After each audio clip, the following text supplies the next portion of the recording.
labadaa goor nin xaafadda ah oo sacad musiihi anoo ka soo baxay oo til waxay iska waran mooye xitaa meelaan jooga mooye markii horta laba goor oo aan khatar galay labadaba ciidan galay badbaadiyey mar baydhabaan joogo faysal calawaraayo oo joogno baydhabaa ki isbaa ku galay askari baan ahaado mid shanaan kii xerada haysta oo sigalaha baan isku yar dhacnado malaa cashir intan waa maqlayseene oo mid igu weydiiyey riya xidhanoo waxa la garoonka iyay soo gelin xoolo barkii diyaaradaha la geeyey baydhaba diyaarada jata oo qaar 20 yihiin codkooda ka dheereeyaan qaar bamba waxba duulay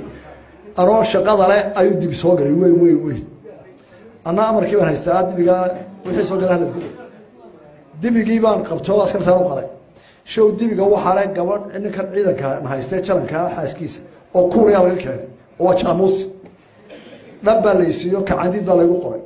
habeen gub barbaa la qaado waxa maro meesha yarta lagu tuuray waxa lagu qoray wuxuu diyaaradu guwaay haddaan yuusuf dhagay bixin 10 sano xabsi ama dib barbada mar labaadkii beri halkan loo galay gaani meesha yar xabaaraha imka isku laga dhisay oo qoran jawada ka tim u galeen ayuu baa markaa arinta dhacday galabtii dambe aniga mid qawareey la diyaarad ku duuli jiray shabeelada kabta bilota ka aha